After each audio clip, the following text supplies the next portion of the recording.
अब आप लोग सावधान हो जाएं।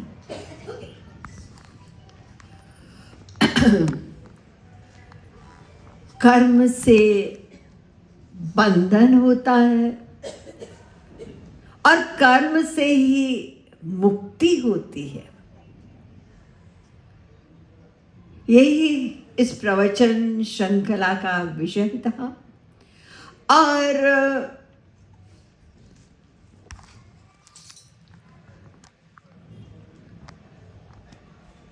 मैंने कल बताया कि मनैव मनुष्याणाम कारणम बंध मोक्षयो, मन ही बंधन का कारण और मन ही मोक्ष का कारण।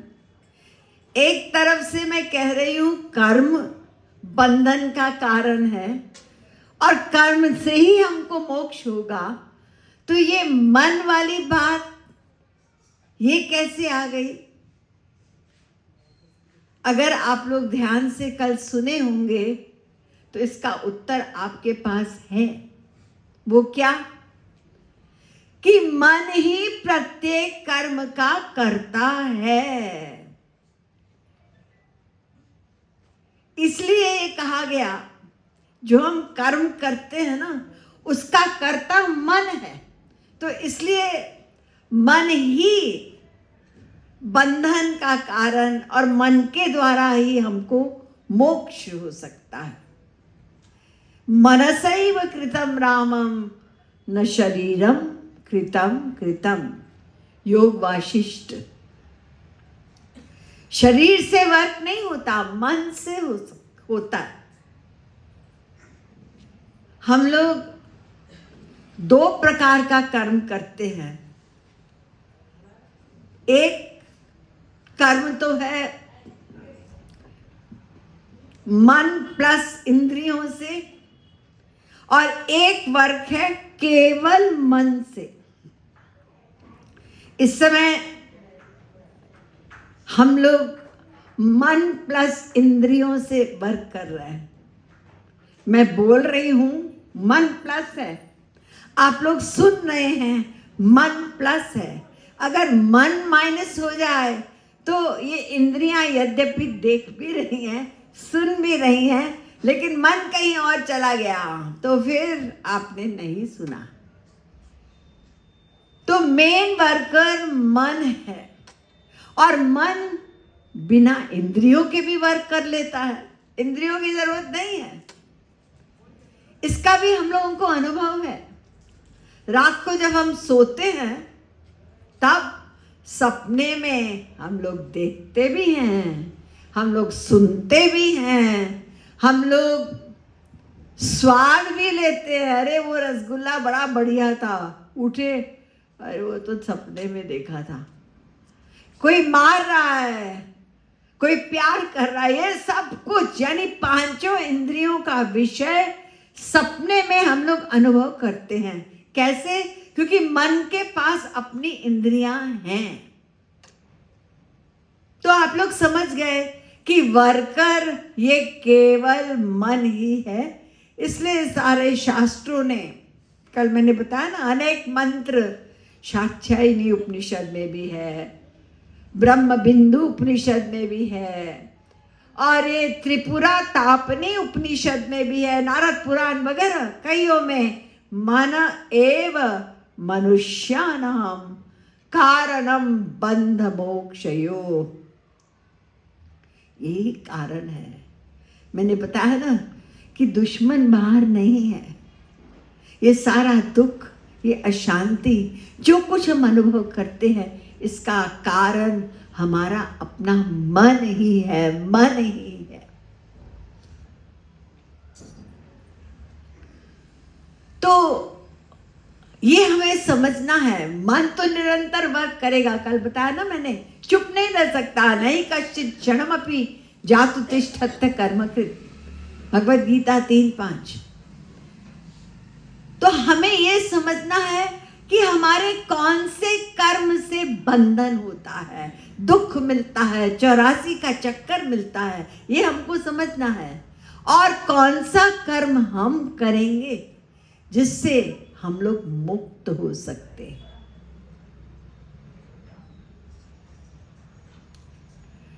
तो ये हमको भगवत गीता द्वारा हमने समझना प्रारंभ किया। गीता का प्रारंभ क्या, ये मैंने पहले बताई ना। भगवत गीता के विषय में महाराज जी कहते हैं कि कुछ नहीं करने से सब कुछ मिलेगा और सब कुछ करने से कुछ नहीं मिलेगा। ये इसी पहले के अंदर है जो मैं रोज आगे हम लोग बढ़ रहे हैं। तो सबसे पहली बात तो ये है कि अर्जुन ने अज्ञानी की एक्टिंग करते हुए और युद्ध में खड़े हैं और श्री कृष्ण से कह रहे हैं मैं ये युद्ध नहीं करूंगा। और उसका जवाब भी दिया, क्यों? क्योंकि युद्ध होगा तो इतने सब लोग मारे जाएंगे, ये सब पाप होगा, इसलिए मैं युद्ध नहीं करूंगा। श्री कृष्ण ने कहा पार्थ तू युद्ध नहीं करेगा ना, ये भी पाप है। क्यों? क्योंकि तेरा कर्तव्य है, तू क्षत्रिय है, तेरा ये धर्म है, वर्णाश्रम धर्म में है ना, ब्राह्मण क्षत्रिय वैश्य शूद्र। तो क्षत्रिय धर्म का पालन तू नहीं करेगा तो ये पाप होगा। इसको कहते हैं विकर्म। मैंने बताया ना, लोग कर्म कर्म कर्म की बात करते हैं लेकिन जानते नहीं हैं कि कर्म में कई भेद हैं गीता में। इसकी बारीकी नहीं समझते जब तक कि कोई हम वास्तविक महापुरुष द्वारा नहीं समझे। कंफ्यूज ही रहेंगे, पढ़ते भी रहेंगे, ये भी लिखा है ये भी लिखा है, तो हमें करना क्या है नहीं समझ में आएगा। तो फर्स्ट स्टेप अर्जुन ने इनकार कर दिया युद्ध करने के लिए, ये कहते हुए कि ये पाप होगा। तो श्री कृष्ण ने कहा कि तुम्हारा युद्ध न करना ये भी पाप है, तुम विकर्मी हो, ये बुरा कर्म है, अपने कर्तव्य का पालन न करना। तो अगर मैं अपने कर्तव्य का पालन करता हूँ, यानी क्षत्रिय धर्म का पालन करता हूँ, जिसको हम लोग मोटे तौर पे, अभी इतना समय नहीं है, वर्णाश्रम धर्म का पालन कहते हैं। वर्ण और आश्रम, ये ध्यान दीजिए कि वर्ण और आश्रम शरीर से संबंध रखता है। ये शरीर ब्राह्मण है, शरीर क्षत्रिय, शरीर वैश्य शूद्र, ये सब शरीर की उपाधियां हैं। इसी प्रकार से शरीर से कोई ब्रह्मचारी, कोई गृहस्थ, कोई वानप्रस्थ, कोई सन्यासी, ये सब शरीर संबंधी है। आत्मा ये ब्राह्मण क्षत्रिय वैश्य नहीं होता, आत्मा ब्रह्मचारी गृहस्थ वानप्रस्थी नहीं होता। आत्मा मैंने बताया कल, श्री कृष्ण ने यही समझाया, ये आत्मा ये नित्य है, शाश्वत है, ये भगवान का अंश है। ममैवांशो जीवलोके जीवभूत सनातन। भगवान दिव्य हैं, सच्चिदानंद हैं और आत्मा उनका अंश है, तो आत्मा भी दिव्य है। ये सब उपाधियां जो हम लोग सुनते हैं ना, मैं ब्राह्मण हूँ, मैं क्षत्रिय हूँ, ये सब बोलते हैं, जो कुछ भी बोलते हैं, लेकिन हम लोग आज जानते हैं कि जो ब्राह्मण का कर्तव्य हमारे शास्त्रों में लिखा गया है, आज कितने ब्राह्मण लोग इसका पालन करते हैं। विदेशों में मैंने देखा है, पैसा कमाने के लिए ब्राह्मण क्या मीट भी खा रहे हैं और क्या बेच रहे हैं, गाय का मांस बेच रहे हैं। तो ये ब्राह्मण थोड़ी हुआ, ये शरीर से ब्राह्मण थोड़ी है। ये जो हम करते हैं उसके अनुसार पहले के ज़माने में कि इसके अंदर बुद्धि प्रधान है, ये पढ़ा लिखा है, तो तुम ब्राह्मण की ड्यूटी करो, और ये हट्टा कट्टा पहलवान है, चलो तुम क्षत्रिय का काम। ये पैदा जन्म से नहीं था और आज जन्म से मानना है, लेकिन ये ध्यान रखें ये सब शरीर संबंधी धर्म है। हम शरीर हैं और आत्मा, दो चीज। आत्मा का ये शरीर है तो एक शरीर का धर्म है, तो तो शरीर का धर्म, शरीर टेम्पररी है कि नहीं, है ना? तो इसका धर्म भी टेम्पररी है और बदलता है। ब्रह्मचारी के बाद गृहस्थ में बदल गया, और गृहस्थ के बाद वानप्रस्थ, बहुत कम, इन्हें गिने करोड़ों करोड़ों में कोई जाता होगा। तो फिर तो गृहस्थ में एक बार आए उसी में पड़े हुए हैं। तो ये बदलता है, परिवर्तनशील है, शरीर परिवर्तनशील है और टेम्पररी है, क्योंकि शरीर टेम्पररी है।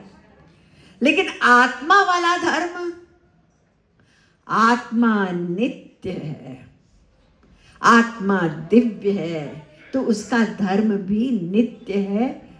इसको भागवत धर्म भी कहते हैं। इसमें परिवर्तन नहीं होता, समस्त मनुष्यों का सेम है। अरे मैं तो इस्लाम धर्म में हूँ, मैं तो क्रिश्चियन धर्म में हूँ, मैं तो हिंदू धर्म में, मैं से ना, ये तो शरीर वाली चीज है। जो हिंदू का धर्म है वही सबका एक धर्म है, यानी परमात्मा से योग, उनसे मिलना, उनको अपना मानकर उनसे प्यार करना, उनको प्राप्त करना, ये आत्मा का धर्म है, सबका एक है, कोई झगड़ा ही नहीं है। ये जो बाहर का धर्म है ना, इसमें अंतर है। हम इस दिन हम लोग व्रत रखते हैं, हम इस दिन में रखते हैं, हम ऐसा कपड़ा पहनते हैं, हम ऐसी पूजा, इसमें अंतर है। ये बाहर का है। आत्मा के धर्म में सब एक है, कोई झगड़ा ही नहीं है। अगर हम अपने आप को आत्मा भी कुछ मात्रा में माने ना, तो फिर ये जो आपसी झगड़े होते हैं धर्म के बीच में, और धर्म के अंतर्गत भी होते हैं, मैं शैव हूँ, मैं वैष्णव हूँ, झगड़े होते हैं, क्योंकि आत्मा नहीं माना। ये सब शरीर को मानकर हम एक दूसरे को, ये अलग है, ये अलग है, सब एक परमात्मा के ही अंश है। इसलिए सनातन धर्म में कहा गया वासुदैव कुटुंबकम, सब एक ही परिवार है। तो अर्जुन ने कहा मैं युद्ध नहीं करूंगा, तो श्री कृष्ण ने कहा ये विकर्म होगा, ये बुरा कर्म होगा, इसका फल है नरक, पाप होगा। अच्छा, तो कर्म करने का, कर्म यानी यहाँ मतलब है क्षत्रिय धर्म के पालन से, शरीर वाले धर्म से। अगर मैं कर्म का पालन, क्षत्रिय धर्म का, वर्णाश्रम धर्म का पालन करूंगा, तो उसका क्या फल मिलेगा, उसका क्या परिणाम होगा? तो श्री कृष्ण ने कहा पार्थ, वहां भी बंधन है। क्यों? क्योंकि तू युद्ध करेगा तो फिर दो ही परिणाम हो सकते हैं, या तो तू जीतेगा और या तो मृत्यु को प्राप्त होगा। अगर तू जीतेगा तो तुमको ये संसार का राज्य मिलेगा, ये संसार का राज्य, ये भी बंधन है। और अगर स्वर्ग मिला तो इसकी भी एक्सप्लेनेशन दी, रामायण में भी हम लोग सुनते हैं ना, पुण्य कर्म का फल स्वर्ग, स्वर्ग स्वल्प अंत दुखदाई। जिस प्रकार यहाँ माया है वहां भी माया है, माया से मुक्ति नहीं है वहां पे, बस बड़ा सुख है, उसको भोग लिया तो नीचे चले आओ। तेतम भुक्त्वा स्वर्गलोकम विशालम क्षीणे पुण्ये मर्त्यलोकम विशन्ति। 9वें अध्याय का 21वां श्लोक। कर्म नहीं करूंगा, युद्ध नहीं करूंगा तो भी बंधन, और युद्ध करता हूं तो भी बंधन है। मैं तो फंस गया। मैं चाहता हूं, इस बंधन से छुटकारा चाहता हूं, मैं दुख से छुटकारा चाहता हूं। मधुसूदन, मुझे रास्ता बताइए। मैं यही तो आपसे प्रारंभ से कह रहा हूं कि मुझे इस शोक से मुक्त करो, इस मोह से मुक्त करो, इस भ्रम से मुक्त करो। मुझे क्या करना है? श्री कृष्ण ने कहा अर्जुन कुछ मत करो, कुछ मत करो। मैं तो पहले ही कह रहा था मैं कुछ नहीं करूंगा, युद्ध नहीं करूंगा। अरे वो वाला नहीं, ये जो मैं तुमको बता रहा हूं कुछ नहीं कर, उसका नाम है अकर्म। कर्म में अनेक भेद गोविंद राधे, कर्म विकर्म अकर्म बता दे, सब भगवत गीता में है। तो कुछ नहीं करना जो मैं बता रही हूं इसको अकर्म भी कहते हैं। ये अकर्म क्या होता है? अकर्म श्री कृष्ण ने इसको 8वें अध्याय के 7वें श्लोक में बताया। अर्जुन तू युद्ध कर, ऐसा भी कर, और युद्ध ना कर, ऐसा भी कर। वो कैसे? आप तो पहले बुझा रहे हैं यहाँ पे। अरे ठीक से समझाओ, डिटेल में सुन। तस्मात् सर्वेषु कालेषु माम अनुस्मर युध्य च। एक एक शब्द को ध्यान से सुनो। मैंने बताया ना, 2 धर्म होते हैं हमारा, एक आत्मा का, एक शरीर का। तो आत्मा का धर्म तस्मात् सर्वेषु कालेषु माम अनुस्मर, सदा और सर्वत्र मेरा स्मरण कर अर्जुन, और ये करते हुए तुम अपने धर्म का, शरीर के धर्म का पालन कर। अब उस समय युद्ध का प्रकरण था ना, तो इसलिए श्री कृष्ण कह रहे हैं युद्ध च। हम सबका अपना अपना ड्यूटी है, जो गृहस्थ में है, जो ब्रह्मचारी है, सबका अलग अलग है। लेकिन आत्मा वाला धर्म ये नहीं चेंज होगा, शरीर वाला धर्म चेंज होगा। ये गृहस्थी है, इसका अलग धर्म है, और ये वानप्रस्थी है, इसका अलग है। लेकिन आत्मा वाला सब आश्रमों में रहेगा।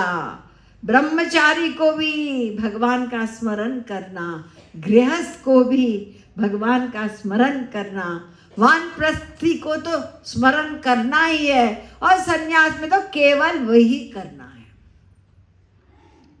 तो जब ध्यान से सुनिए एक एक शब्द, बंधन कहाँ होता है, क्यों होता है?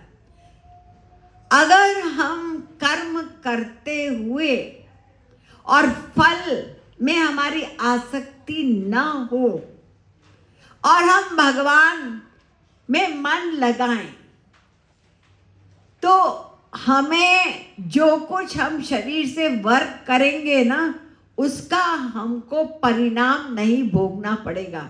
गलत सलत तो हम करते ही हैं, श्राद्ध कर्म हो चाहे कोई भी कर्म हो, उसमें गड़बड़ी होती है।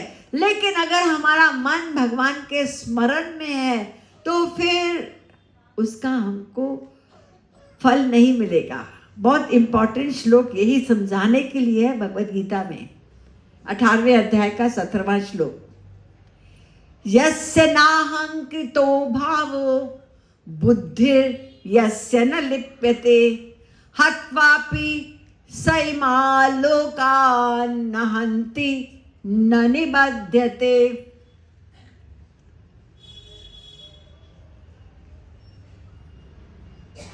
मन भगवान में हो और शरीर से अनासक्ति युक्त कर्म हो, उसमें बुद्धि लिप्त ना हो जाए, ये मेरा दुश्मन है, मेरा दोस्त, ये जो बुद्धि उसमें लिप्त हो गई, अगर नहीं लिप्त है तो उस कर्म का उसको फल नहीं मिलेगा।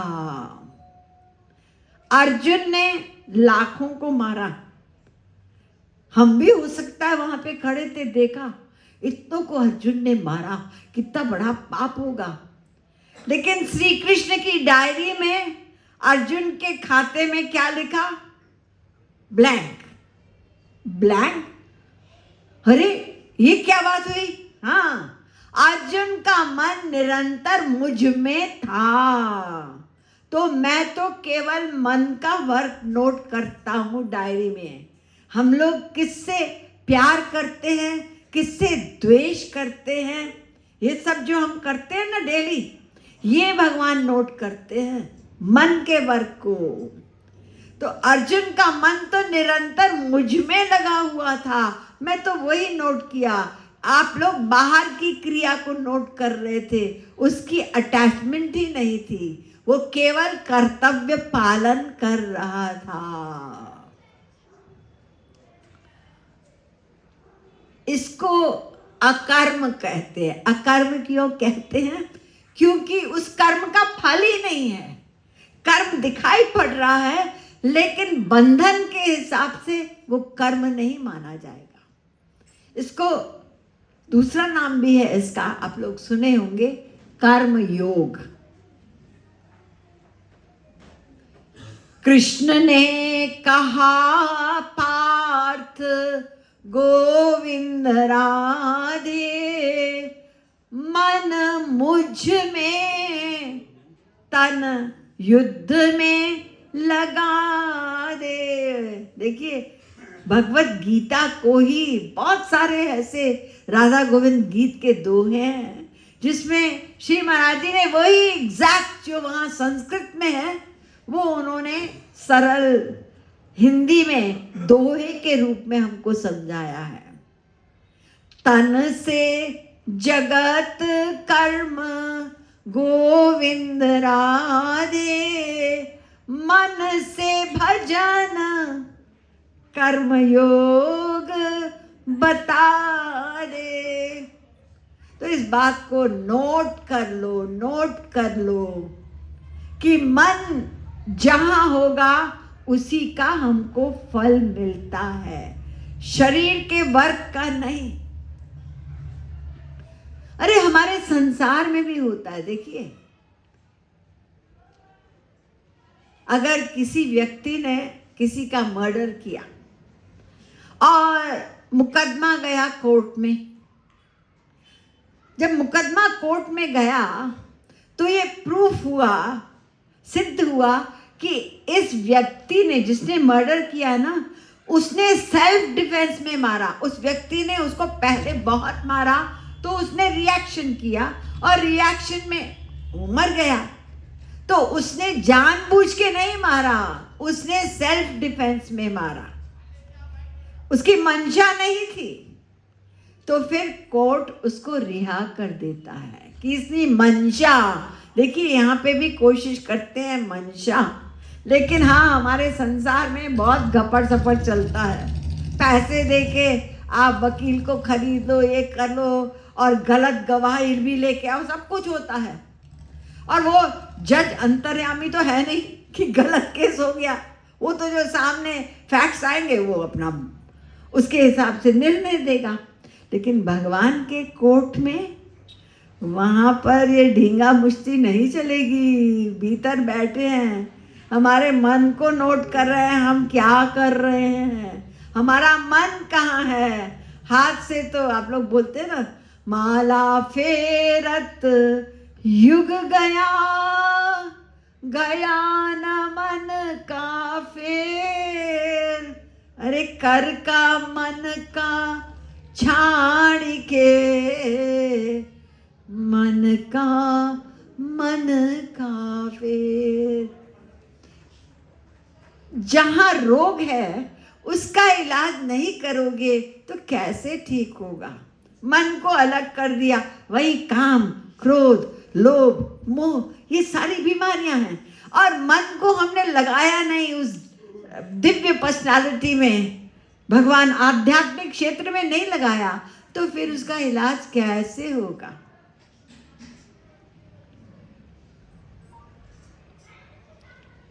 आपको पैर में चोट है, उसने दवा दी है लगाने के लिए, आप पैर में ना लगा के आप हाथ में लगा रहे हो।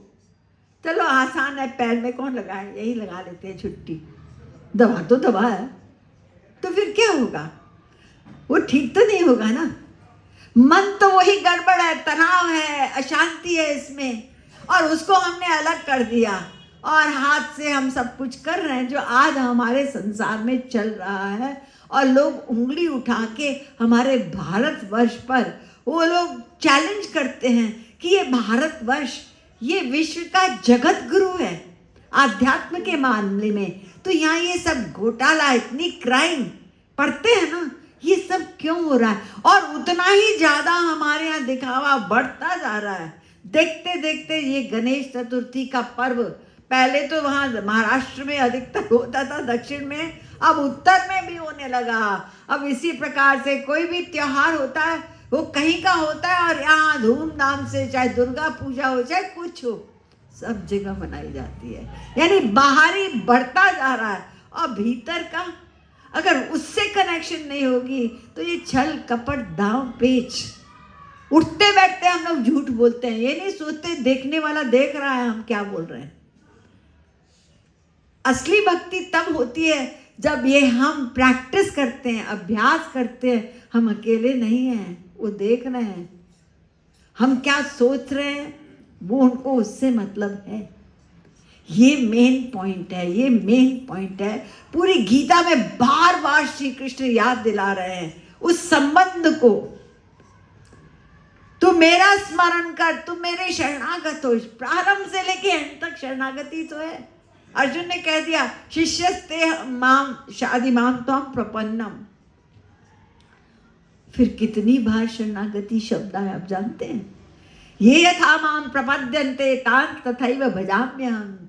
चौथे, मैं तो कुछ ही बताऊंगी लेकिन पग पग पे है चौथे अध्याय का 11वां श्लोक। मामेव ये प्रपद्यन्ते माया में तान् तरन्ति ते।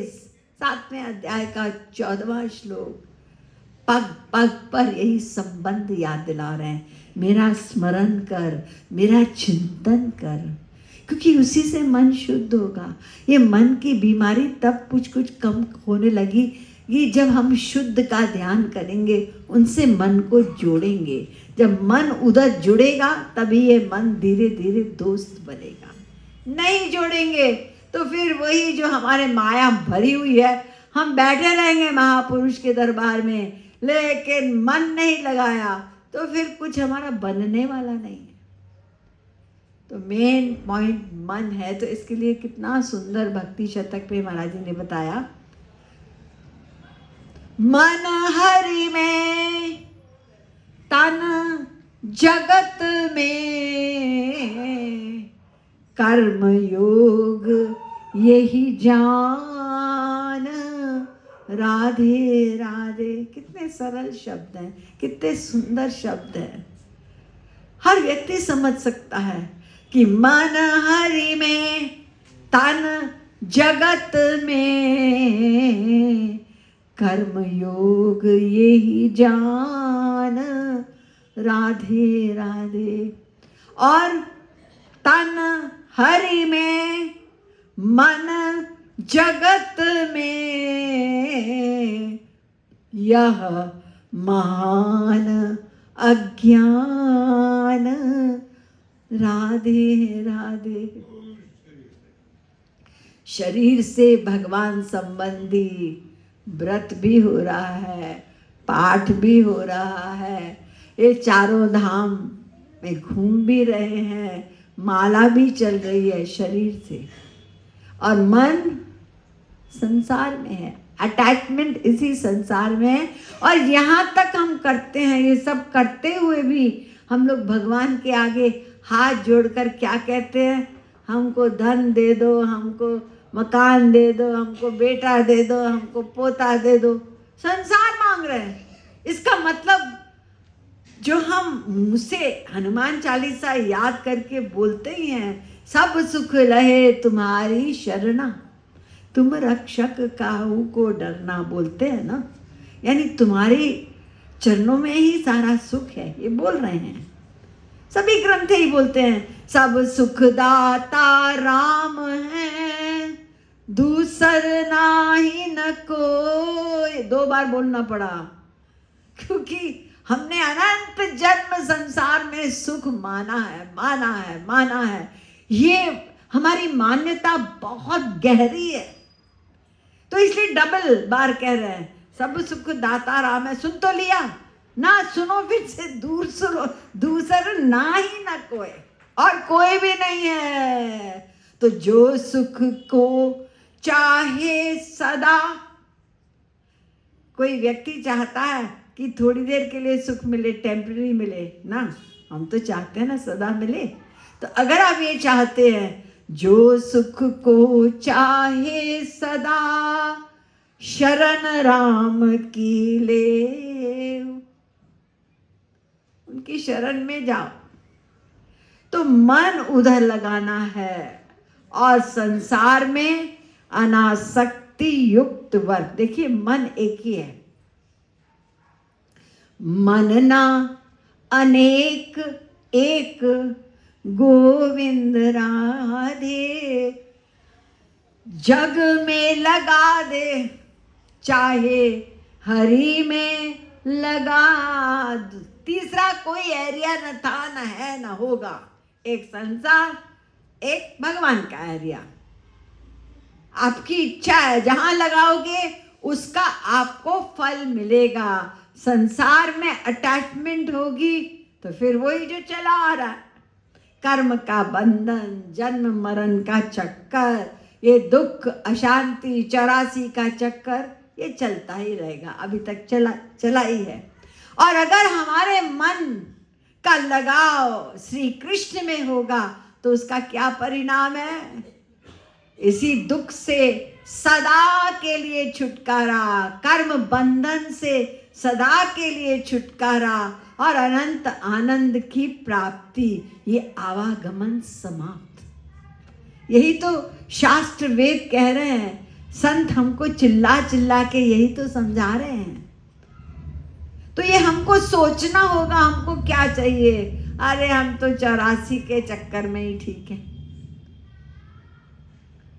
एक फकीर ने किसी मुल्ला से पूछा, जरा बताओ तो, हम लोग सुनते हैं दोज़ख और जन्नत, ये दो जगह है ना, तो वहाँ क्या होता है बताओ, तो मैं उस हिसाब से अपना उसी को एम बनाऊं।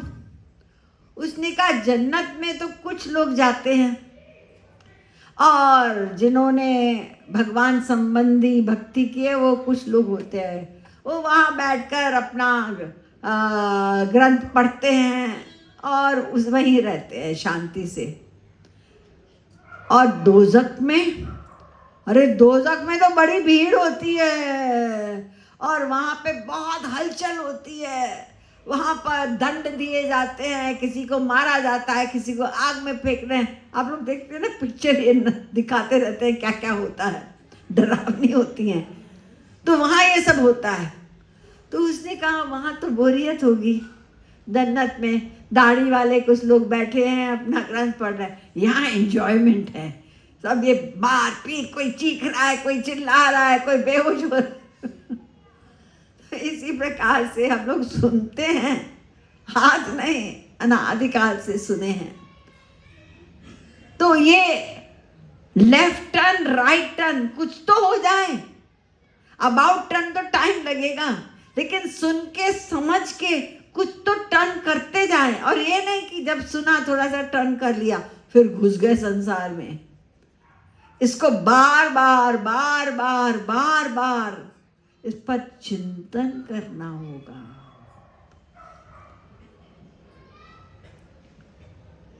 सभी शास्त्र वेद रामायण सब जगह ये शरीर वाला जो हम लोग वर्क करते हैं ना भगवान संबंधी, इसको निंदनीय बताते हैं, इसकी निंदा की जाती है, क्रिटिसाइज करते हैं। सो सब कर्म धर्म जरी जाऊ, जहाँ न राम पद पंकज भाऊ। जो भी आप कर रहे हैं कर्म धर्म का पालन, हमने ये किया, हमने वो किया, सोचते तो हैं वो जल जाए, वो नष्ट हो जाए, अगर उसमें भगवान राम के प्रति आपका प्रेम नहीं पैदा हुआ।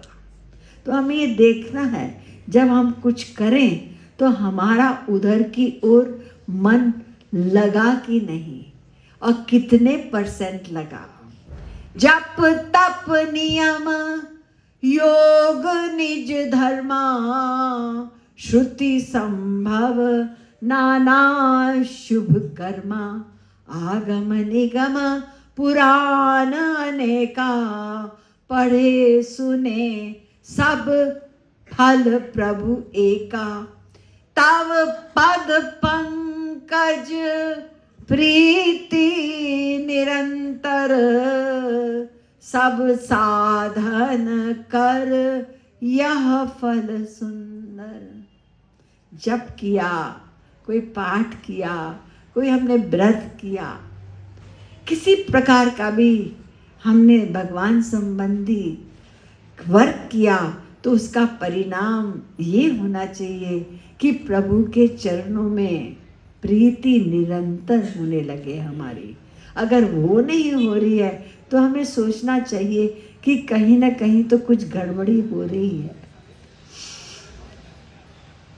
तो आप लोग समझ गए कि ये जो श्री कृष्ण ने समझाया कर्म का रहस्य, कि कर्म से बंधन और कर्म से मुक्ति। जो हम संसार में आसक्ति युक्त कर्म करते हैं, अटैचमेंट वाला, वो बंधन है। और वही अटैचमेंट भगवान के एरिया में हमारी हो जाए तो उसी से, यानी कर्म कर रहे हैं, उधर भी किया इधर भी करा, लेकिन एरिया अलग हो गया। एक संसार वाला हो गया, वहां अटैचमेंट बंधन, और इधर अटैचमेंट हो गई तो मुक्ति। और कर्म में मेन पॉइंट मन है, क्योंकि कर्म का कर्ता तो वही है ना। तो उसको माइनस करके हम अगर भगवान संबंधी कोई वर्क करते हैं तो हमको उसका फल नहीं मिलेगा। हम तो 4 माला जपते हैं, हम तो ये करते हैं, हमारा तो नियम है, हम तो 10 साल से ये व्रत करते चले आ रहे हैं, सोमवार को हम ये कर रहे हैं। तो ठीक है, आप कर रहे हैं, नथिंग से तो समथिंग अच्छा है, अच्छा कर रहे हैं आप। लेकिन मेन पॉइंट ये है कि हमारा मन, हमको मन शुद्ध करना है ना, मन का इलाज करना है। उसको माइनस करके वर्क करेंगे तो मन का इलाज कैसे होगा, बंधन से छुटकारा कैसे मिलेगा। इसलिए श्री कृष्ण ने कहा ना, ये यथामाम प्रपद दैवी हेषा गुणमयी मम माया दुरत्यया मामेव ये प्रपद्यन्ते माया में तांतरन्ति ते। ये बहुत इंपॉर्टेंट श्लोक है। इसमें बता रहे हैं ये माया है ना, माया बड़ी प्रबल है। बड़े बड़े ये जितेंद्रिय लोगों को भी आप लोग सुनते हैं, अजामिल को देखो, ये सब, ये किस प्रकार से बंधन में आ गया, फिर उसके बाद निकल आए सत्संग मिलने पे।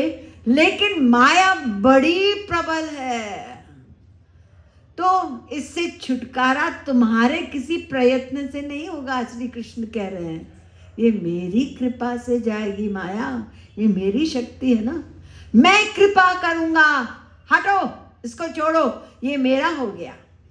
तो ये कब करेंगे श्री कृष्ण? जब हम उनके शरणागत हो जाएंगे। शरणागति का मतलब है मन बुद्धि का सरेंडर। शरणागति का मतलब नहीं हम उनके चरणों, हमने प्रणाम कर लिया मंदिर में, हमने साष्टांग प्रणाम किया। मेन पॉइंट है मन बुद्धि। मन बुद्धि शरणागत है। आप हाथ भी न जोड़ें तो भी चलेगा, मन बुद्धि शरणागत है हमारी। तो गड़बड़ी तो वही है ना, उसकी सफाई होनी है, उसको शुद्ध करना है। तो शरणागति का अभिप्राय फिजिकल नहीं है। इसलिए बार बार मयि एव मन आधत्स्व मयि बुद्धिम निवेशया, अपनी मन बुद्धि दे दे मुझे अर्जुन, वही तो वर्कर है, उसी को अपने पास रख के तुम लेकिन किंतु परंतु लगा रहे हो, तो फिर तुम शरणागत कहाँ हो। 12वें अध्याय का 8वां श्लोक। तो ये जितना बार बार वही रिपीट रिपीट रिपीट किया श्री कृष्ण ने। आप गीता में उठा के पढ़ लीजिए, कितनी बार श्री कृष्ण ने कहा स्मरण कर मेरा, मेरा चिंतन कर, मेरी भक्ति कर, कितनी बार कहा, रिपीट किया। तो ये रिपीट इसलिए किया ताकि हमारे भीतर ये बात बैठे। तो जब मन वाली बात आई तो हमारी तरफ से अर्जुन ने प्रश्न तो किया था ना, बार बार कह रहे हो मेरा चिंतन करो, मेरा स्मरण करो और मन बुद्धि समर्पित करो, लेकिन मन कितना चंचल है केशव, तुम जानते तो हो। वायुरिव सुदुष्करम, बहुत तेज गति से ये भागता है, वायु से भी अधिक तेज गति है। एक सेकंड में यहाँ बैठे बैठे अगर शब्द आया ऑस्ट्रेलिया, अच्छा मेरा बेटा वहां पे है, पहुंच गए बेटे के पास एक सेकंड में। कोई टिकट नहीं, कोई पासपोर्ट, कोई वीजा, किसी चीज की जरूरत नहीं, मन पहुंच जाएगा। इतनी स्पीड है। तो चंचल है ये मन। बताइए इसका क्या इलाज कैसे करूं? ये सब आप बता रहे हैं, समझा रहे हैं, तो मेरी भी समस्या सुन लीजिए। तो श्री कृष्ण ने कहा, जवाब दिया, असंशयम महाबाहो मनो दुर्निग्रहम चलम। इसमें कोई संदेह नहीं है, अग्री कर गए। ये नहीं कहा नहीं नहीं नहीं गलत बोल रहे हो, अग्री किया कि ये मन, इस पर कंट्रोल करना, निग्रह करना कठिन है, लेकिन अर्जुन असंभव नहीं है। किया है, कठिन है, और कठिन से कठिन हम कार्य करते हैं संसार में, क्या नहीं करते। अरे शौकिया तो लोग माउंट एवरेस्ट चढ़ जाते हैं। पता भी है कि यहाँ पे अगर तूफान आया गए कितने लोग मरते हैं हर साल, कठिन काम करते हैं।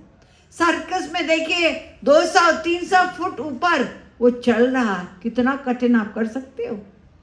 बहुत कठिन कठिन काम हमने, अरे ये संसार में रहना कोई आसान है? ये गृहस्थ के प्रपंच में ऐसे ऐसे प्रपंच आ जाते हैं भयानक, वो भी कठिन है। लेकिन हम सोचते हैं भगवान कठिन है, इसका मतलब ये मन हमारा बहाना बना रहा है, ये माया का है ना, इसी इधर में ही अभ्यास है उसको जाने का, तो वही भागना चाहता है। तो श्री कृष्ण ने कहा असंशयम, कोई संशय नहीं है, ऐसी बात जो बोल रहे हो ठीक बोल रहे हो। बड़े बड़े हार गए, लेकिन इसका एक ही तरीका है, वो क्या? अभ्यासेन तु कौन्तेय अवैराग्येन न च गृह्यते। दो चीज बताई, एक अभ्यास और एक वैराग्य, दोनों करना पड़ेगा। वैराग्य का मतलब ये मन हमारा संसार में लग चुका है। अगर नहीं लगा होता तो बहुत इजी था, सुन लिया समझ लिया, हाँ ये संसार में ऐसा है ऐसा है, चलो इधर चलते हैं। लेकिन करें तो करें क्या? अनंत जन्मों से हमने संसार को अपना माना, इसमें बहुत गहरी अटैचमेंट हो गई है। तो इसलिए इस मन को हटाना होगा। कैसे हटाना होगा? समझ कर कि यहाँ हमारा सुख नहीं है, मैं आत्मा हूँ और मैं भगवान का ही अंश हूँ, वही मेरे त्वमेव माता च पिता त्वमेव, आत्मा का नाता उससे है और सुख हमको उनसे ही मिलेगा और उनकी कृपा से ही हमारा ये 84 का बंधन ये समाप्त होगा। ये समझ के हम लोग स्वार्थी है ना, तो स्वार्थी का मतलब अपना मतलब चाहते हैं। तो अगर ये बुद्धि में बैठ गया कि हमारा मतलब संसार में नहीं हल होगा, हम सिर काट के भी दे दें अपना सेवा करते करते अटैचमेंट में, लेकिन मिलना कुछ नहीं है, वही बंधन, उधर हमारा मतलब हल होगा। ये बात समझ के मन को समझाना, उसको डांटना, कैसे भी करके देखिए, ये शुरू में मेहनत पड़ती है, लेकिन समझाना ये अभ्यास कहते हैं, प्रैक्टिस। कोई भी चीज़ अभ्यास कर लो, गंदी गंदी चीज़ों का अभ्यास संसार में लोग करते हैं। सिगरेट नहीं पिया, देखा देखी, अरे सब पीते हैं, बड़े स्मार्ट, शुरू कर दिया तो ऐसी अटैचमेंट हो गई, जिसको बोलते हैं ना चेन स्मोकर। पता चलता है कि बाजार बंद होगी 2 दिन, तो पहले क्या, सब्जी नहीं खरीदेंगे, सिगरेट के पैकेट खरीद के रख लेंगे। अटैचमेंट हो गई, गंदी चीज में हो जाती है। तो जब गंदी चीज में हो सकती है, अभ्यास से हुआ, बार बार पिया। शराबी कैसे बना? कोई पेट से निकल के, तो बच्चे ने शराब नहीं मांगी, मैं तो दूध नहीं पीऊंगा तो शराब पिला दो, ऐसा होता है क्या? वो करते करते उसका सेवन किया, सेवन करते करते, ये अभ्यास तो अभ्यास करते करते उसमें अटैचमेंट हो जाती है। तो ये दोनों काम, क्योंकि मन ही तो एक है, तो इधर लग चुका है तो यहाँ से हटाना होगा, और हटाना होगा तो बाय रीजन हटाना होगा, तभी फिर हटेगा। ऐसे ही हटाया, आज उसने डांटा, इसने धोखा दे दिया, अरे सब संसार ऐसे ही है, तो वो कैसा है हमारा हटाना? वैसे ही है जैसे राम नाम को सत्य कहा, जब ला जात मसान, और लौटत ही पुनि जगत को, सत्यमान धन ज्ञान। जाते समय हमारे भारत में है ना कस्टम, मृत्यु जब लेके जाते हैं उस शरीर को, तो जाते जाते बोलते जाते हैं राम नाम सत्य है। क्यों बोलते हैं जानते हैं? हम तो यही लिंक करते हैं, राम नाम सत्य का मतलब कोई मर गया। अरे नहीं, बहुत गंभीर अर्थ है। गंभीर अर्थ ये है कि ये सब देखो, शरीर छूट गया, ये असत्य है, सब कुछ छोड़ गया, संसार असत्य है। अगर कोई चीज़ सत्य है तो केवल राम का नाम है, वही साथ में जाएगा। जो हम अभ्यास करेंगे ना राम नाम का, उनका चिंतन का, वो साथ में जाएगा। तो इसका मतलब ये है। लेकिन हम मतलब लगाते हैं कि अरे बोलो मत। कोई व्यक्ति, किसी का बच्चा बाहर झूले में है, इतने में पता चला बारिश आई, तो उसने बच्चे को उठाया झूले से, राम नाम सत्य है, तो पिटते नहीं, छोड़ेंगे नहीं उसको। पागल है क्या? अरे तो क्या बोल रहा हूँ मैं, पिट जाएगा वो बेचारा। तो हम जब मसान जाते हैं तो राम नाम सत्य बोलते हैं, और लौटने पर नहीं कोई बोलता। लौटने पे क्या सत्य है? जगत सत्य है। तो इसको क्षणभंगुर वैराग्य बोलते हैं, श्मशान वैराग्य बोलते हैं। थोड़ी देर के लिए होता है, अरे सबको जाना है, सब बेचारे का छूट गया, अभी टाइम ही नहीं मिला कि विल बनाए, साइन करे, एक अकस्मात नींद में ही चला, वैराग्य होता है थोड़ी देर, फिर उसके बाद वापस संसार में। तो ये जो वैराग्य है, जो श्री कृष्ण कहते हैं वैराग्य, ये वो वाला नहीं है।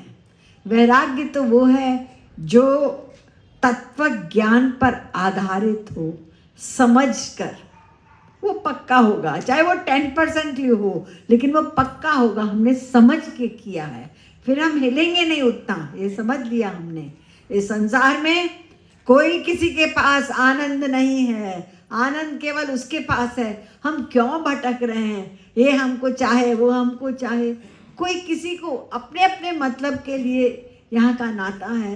ये जितना हम अभ्यास करेंगे, अभ्यास अभ्यास, तो मन इधर से हटेगा तो उधर लगाना है। ये सब सुन लिया हमने, समझ लिया, हाँ समझ लिया। उसके बाद लेकिन है तो बड़ा कठिन, ऐसा आप सोचते हैं ना?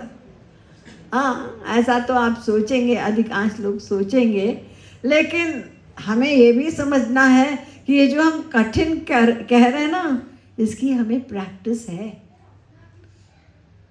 डेली की प्रैक्टिस है हमें इसकी। कैसी प्रैक्टिस है वो हम इस पर कल, जो आखिरी दिन है, कल के दिन हम लोग ये समझेंगे कि ये जो श्री कृष्ण ने समझाया अर्जुन को, अभ्यास, वैराग्य और शरणागति का पाठ, कुछ नहीं करने से कर्म बंधन से मुक्ति होगी, इसके विषय में शेष फिर कल ही बताया जाएगा। बोले वृंदावन बिहारी लाल की जय। भक्ति योग रसावतार जगत गुरुत्तम श्री कृपालु महाप्रभु की